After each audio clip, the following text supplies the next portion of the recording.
Assalamualaikum warahmatullahi wabarakatuh. Alhamdulillah. Alhamdulillahilladzi arsala rasulahu bil huda wa dinil haqq liyudhhirahu 'ala dini kullihi walau karihal musyrikun. Asyhadu an la ilaha illallah wahdahu la syarikalah wa asyhadu anna Muhammadan abduhu wa rasuluhu la nabiyya ba'da. Allahumma shalli wa sallim ala nabiyyina Muhammadin wa ala alihi wa sahbihi wa barik wa sallim ajma'in amma ba'd. Qala ta'ala fi ayatil karim, a'udzu billahi minasyaitonir rajim. Wasiqal ladzi taqarrabahum ilal jannati zumara hatta idza ja'uha wa futihat abwabuha wa qala lahum khazanatuha salamun alaikum tibtum fadkhuluha khalidin. Wa qala ta'ala fi ayatil ukhra, a'udzu billahi minasyaitonir rajim. Allahumma rabbana anzil alaina ma'idatan minas sama' takunu lana ida li awalina wa akhirina wa ayatam minka warzuqna wa anta khairur raziqin. Wa qala fi ayatil ukhra, ya ayyuhalladzina amanu kunu ansarallah kama qala Isa bin Maryam lil hawariyina man ansari ilallah qala al hawariyuna nahnu ansarullah fa amanat ta'ifah min bani israila wa kafarat ta'ifah fayadna alladziina amanu ala aduwihim fasbahu dhahirin al ayah. Ketemu ini ku nek nyambut mukadimah dawa persyaratannya. Kalau orang Muhammadiyah itu kan mukadimah ndek banget tuh. Nah, sekarang sudah MUI ya panjang banget. Jadi dari kalau tambahi, mek sungkan.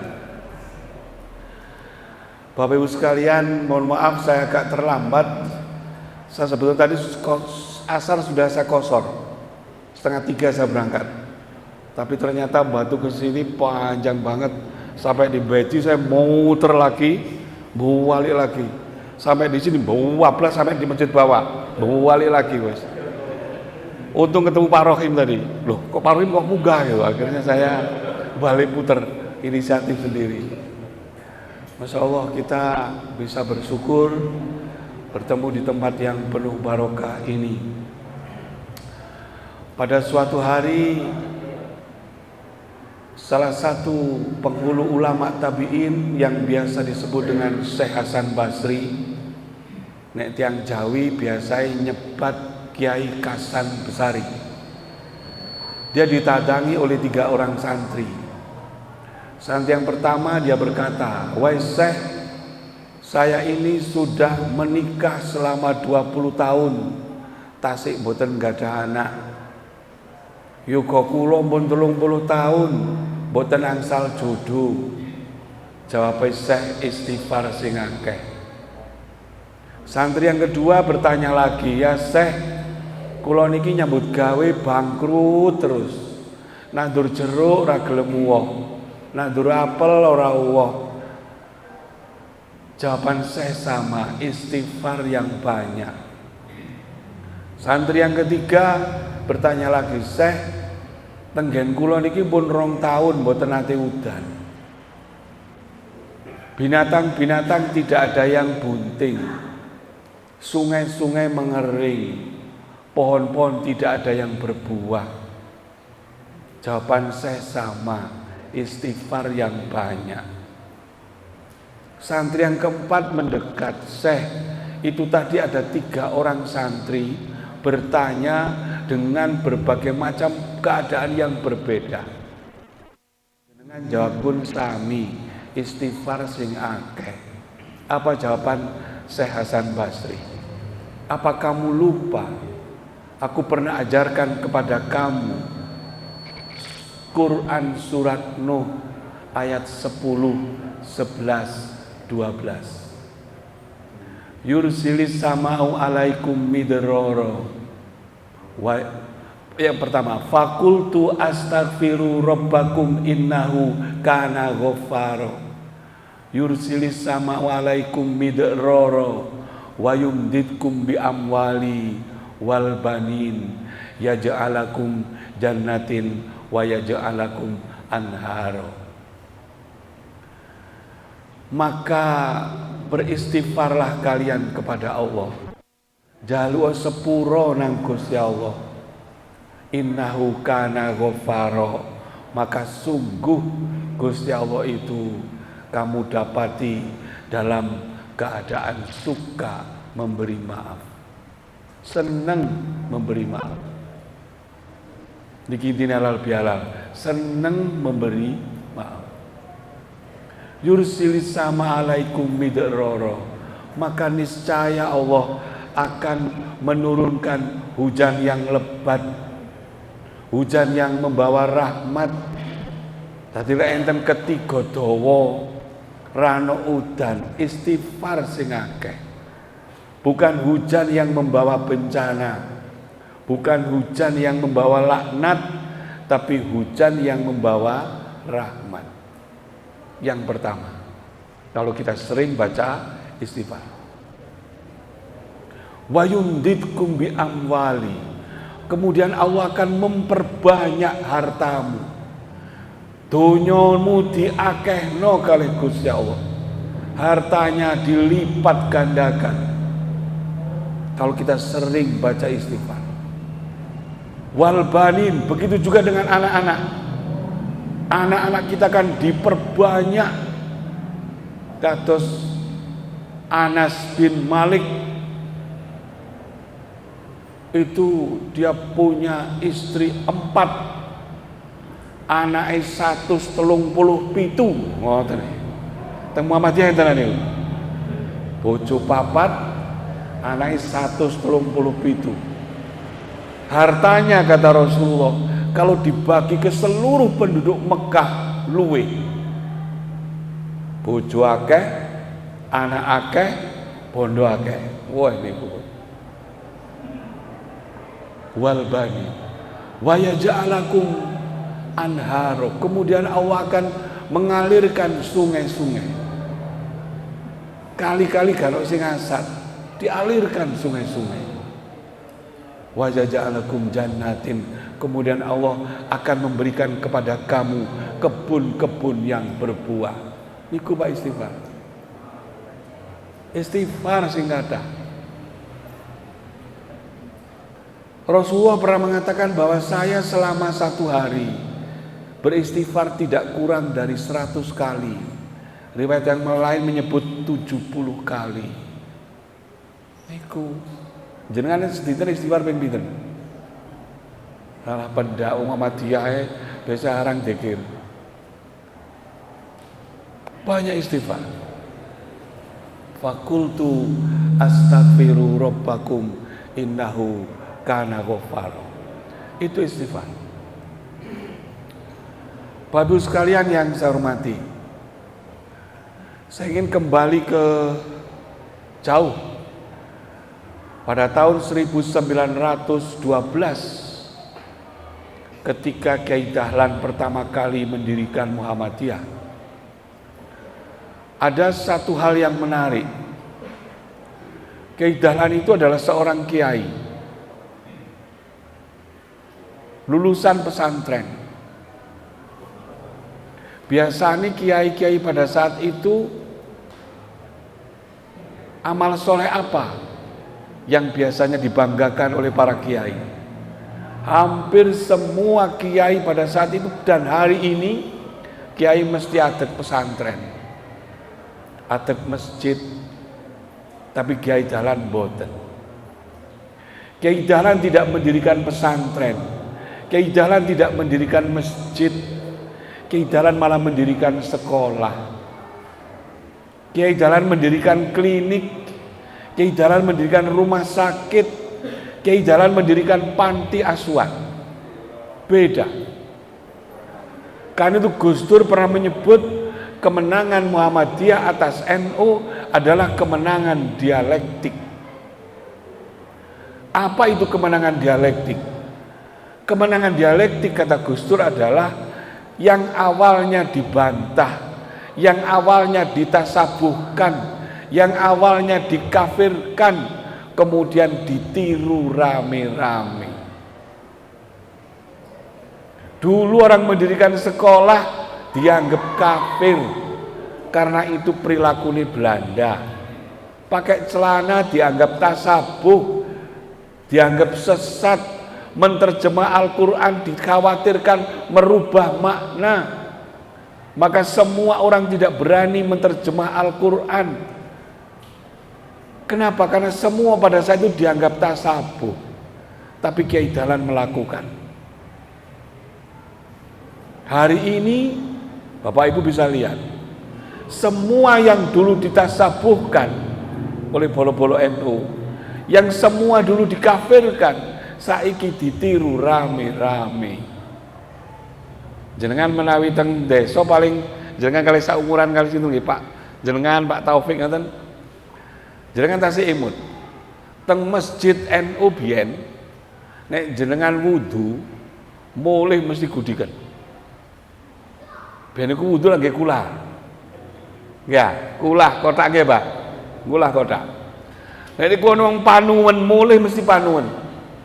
Ana gudiken mulih mesti gudiken. Karena kalau wudu pakai keran jarine Wahabi. Nggak ada dulu orang NU berani wudu pakai keran, itu nggak ada. Tapi jenengan saiki jenengan pirsani, enten masjid NU sing gawe kula. Pun boten enten, kabeh wis persis kaya awake dhewe. Yang dulu ditasabuhkan, yang dulu disesatkan, saiki wis ditiru. Dulu nggak pernah ada orang Islam dulu belajar nulis huruf Latin, belajar matematika, belajar ilmu kimia, nggak ada. Karena itu dianggap ilmu kafir. Sekarang kita lihat pondok-pondok pesantren melahirkan boarding school, Masya Allah. Bahkan kalau menurut saya, awak dewi saniki wis kesalib, jujur mawon. Bah, yang itu bau antar sani, bau antar pol. Jujur aja lah, kita jujur bermuhammadiyah. Berkemajuan, nggih insyaallah ada berkemajuan, tapi jujur.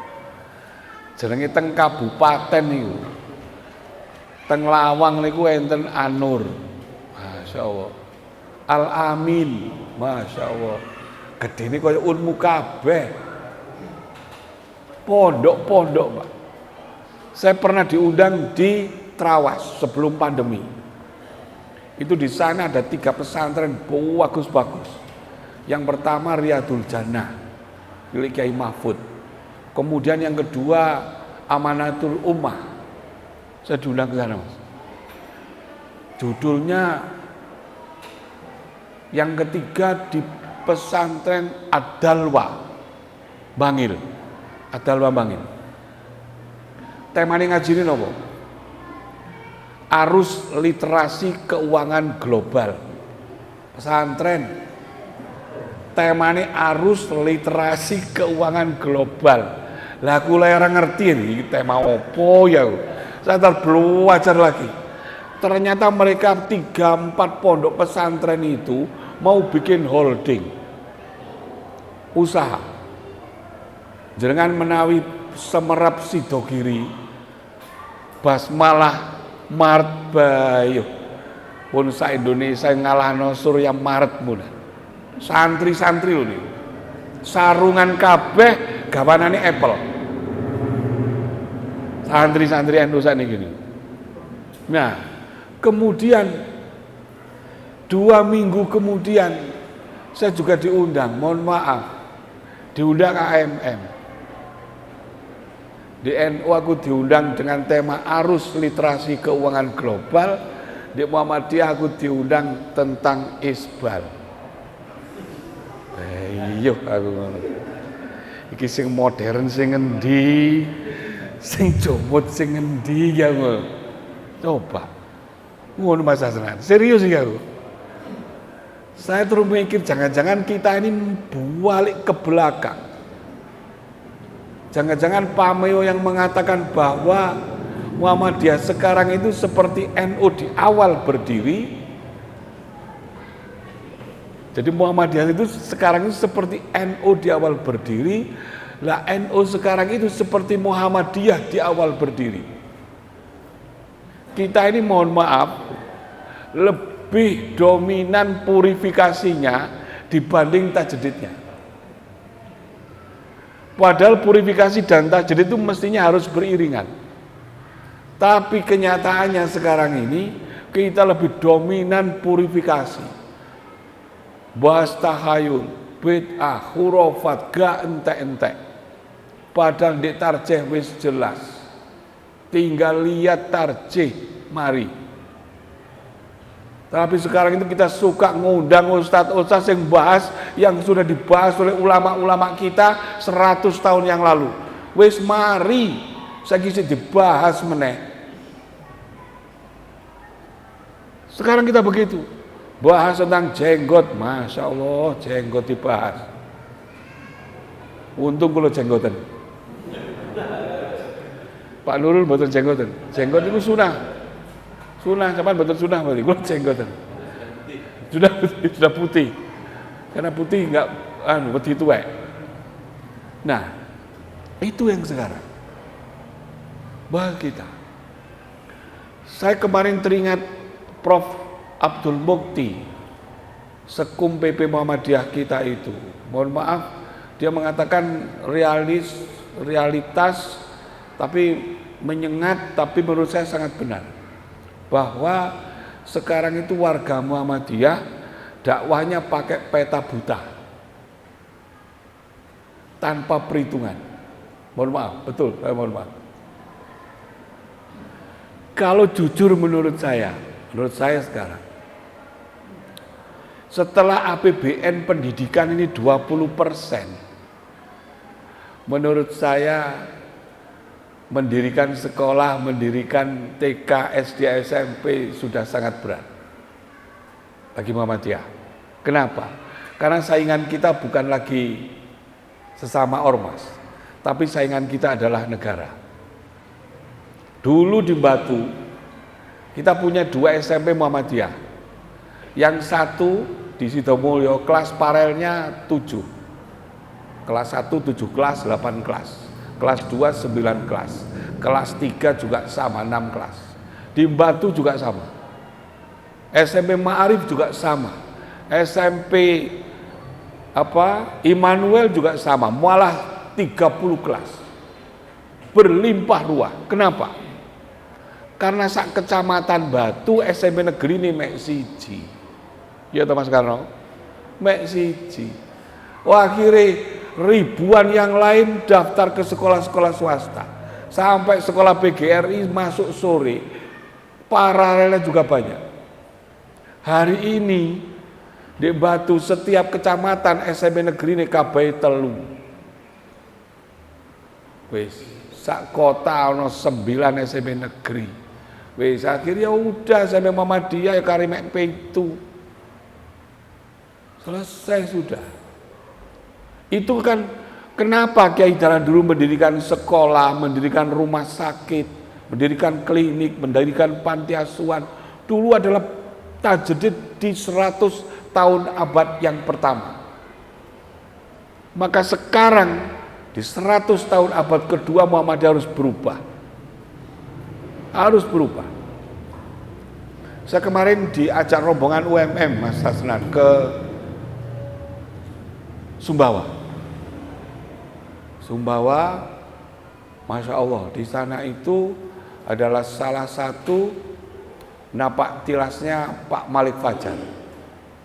Ada rumah sakit yang sedang dibangun, dan Masya Allah kita di sana, UNMU itu punya tanah puluhan hektar. Ada Atanwir, ada miliknya Prof. Din, dia melelang. Tapi satu hal yang menurut saya sangat menarik di sana.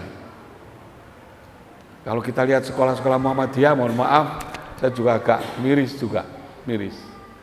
Tapi ada satu hal yang menarik di sana, ada banyak sekali pabrik-pabrik pengeringan jagung. Terus saya bayangkan, bagaimana kalau kemudian tajdid Muhammadiyah di abad 2 itu bukan lagi pendidikan, bukan lagi rumah sakit, tapi mendirikan pabrik-pabrik. Pabrik minyak goreng milik Muhammadiyah. Wow, dahsyat Pak. Pabrik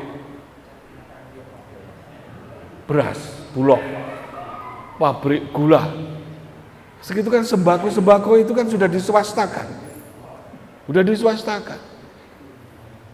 Maka mohon maaf, saya di Batu kemarin, saya punya tanah 2000 meter, ketika tak tawarkan ke Muhammadiyah, hampir semua pengurus sepakat masjid.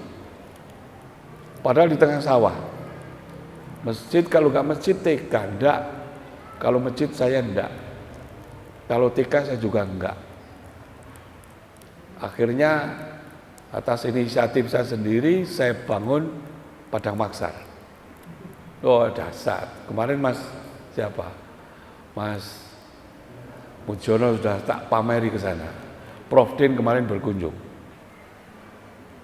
2000 meter itu nanti kalau di Batu itu ya kafe. Orang masjid karena lapo masjid itu akeh. Kafe. Konsep saya nanti ngaji, ngopi, ngudut lah. Rame mesti geger iki. Muhammadiyah mesti geger iki. Ngaji, ngopi, ngudut. Nah, wis. Antik itu nanti di sana itu tempat nongkrong, ada tafid, ada kafenya, ada depotnya, kafe dan depot ini ada galeri, dan itu ternyata di Muhammadiyah belum ada. Paling banter wakaf masjid. Nah saya tidak mau gitu, saya ingin yang berbeda.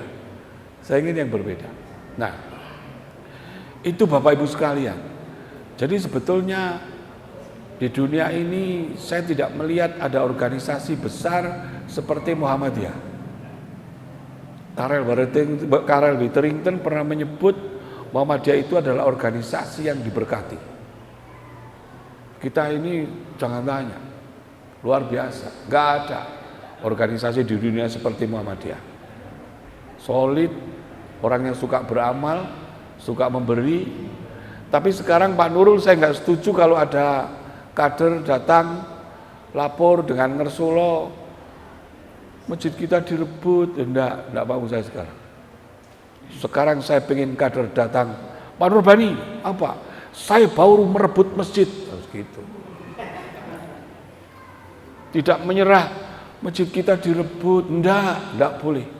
Sekarang kita harus berkata, saya barusan merebut masjid. Masjid-masjid kita itu direbut banyak orang. Di NU, mohon maaf, saya tidak nyebut ada kelompok apalah. Di NU itu kalau misalkan bapak-bapak datang, ada kelompok itu datang, dia bilang, Afwan Mbah, apa nak? Bacaan imamnya, bacaannya jenengan boten tartil. Nggak jawabannya wong NU. Lek kepingin tartil, nggih masjid dhewe li. Niku lek wong NU. Tapi lek teng Muhammadiyah, Mas, Afwan, Ustad, bacaan jenengan boten tartil, langsung tafadhol. Kita langsung mempersilahkan. Nah itu padahal yang dicari. Ada metode itu. Saya pernah soal ikut kelompok itu yang namanya al-wala wal bara. Oh itu salah satu doktrinnya itu.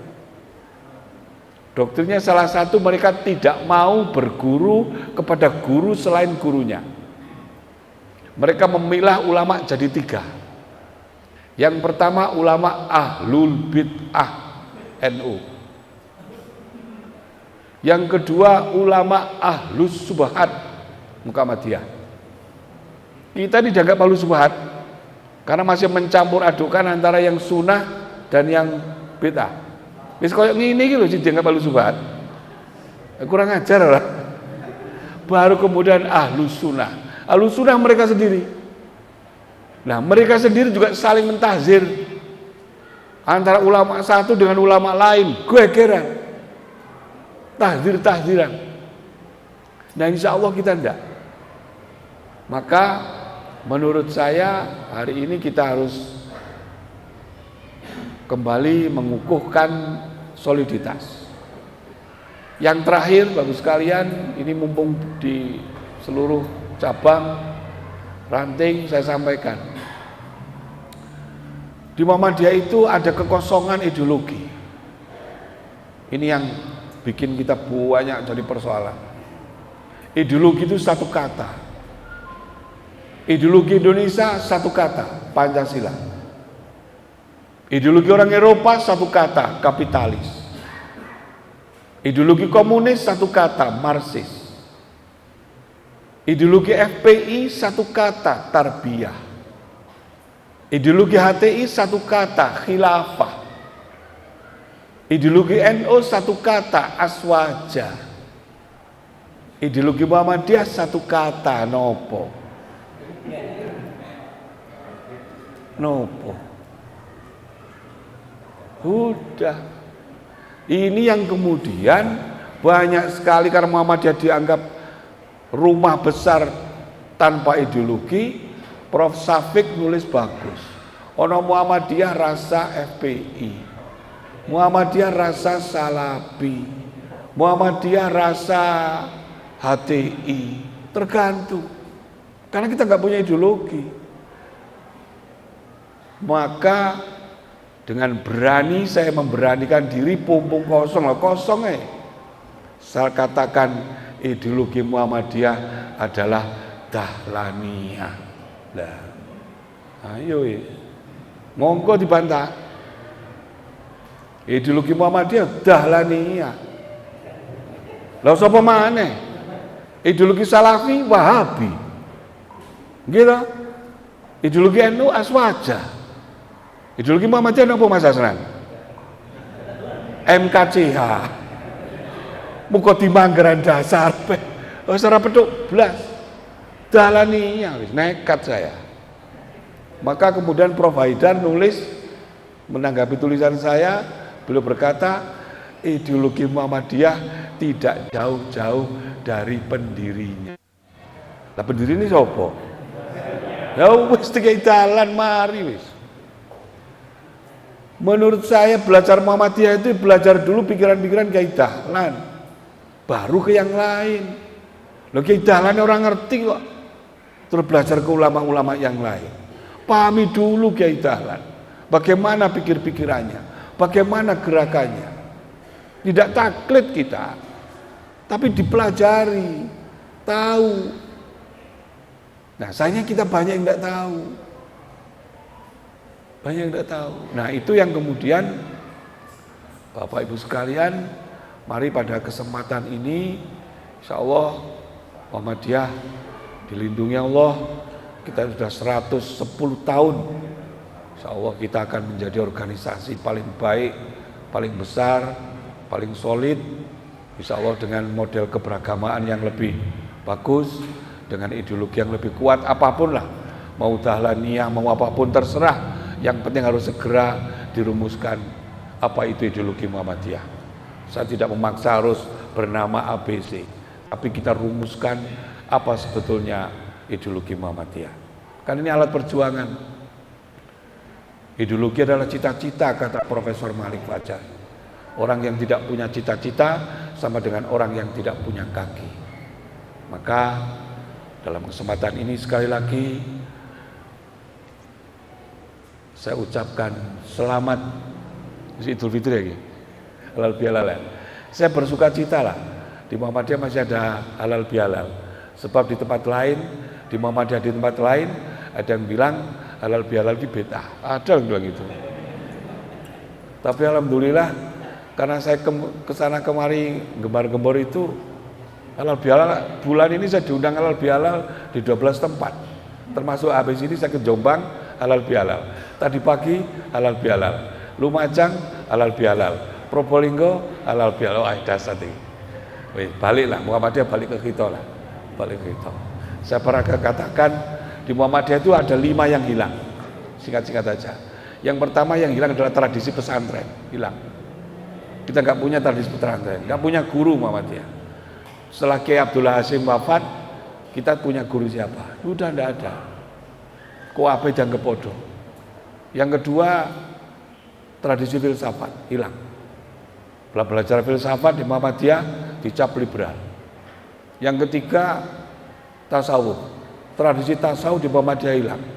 Ada orang Muhammadiyah bertasawuf langsung dicap khurafat, zindik. Yang ketiga yang hilang di Muhammadiyah musik. Yang ini karena musik belas kering gitu. Musik itu kan kita mubah kan. Siapa bilang musik itu haram? Di Muhammadiyah musik itu mubah. Marilah acara ini kita mulai dengan baca basmalah bersama-sama. Muhammadiyah dididik bismillah itu. Kering banget. Kering. Tidak apa-apa Pak, kita awali. Saya kemarin di masjidku anak Pak Deni itu saya awali dengan lagunya Virus, lagu mirip-mirip Sang Pencerah, Aktini. Oh bagus banget, Aktini yang dari Libanon itu. Jadi kan ada yang sempat mengatakan bahwa lagu kita itu kan sedikit plagiasi dikit-dikit gitu. Kemudian yang kelima yang bilang di Muhammadiyah rokok hilang di Muhammadiyah karena udut di Muhammadiyah. Jadi kita ini termasuk yang agak susah. Jadi nanti saya sarankan kepada teman-teman Muhammadiyah yang masih merokok untuk punya kartu anggota double. Satu punya NBM, satu punya Kartanu. Sehingga ketika nanti ditanya malaikat bisa selamat. Ngerokok Mas? Nggih. NU apa Muhammadiyah? NU swarga. Makruh toh? Nah.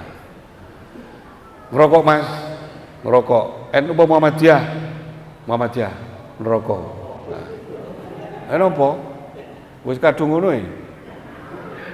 Makanya pemuda-pemuda Kartanu, takno Kartanu nih.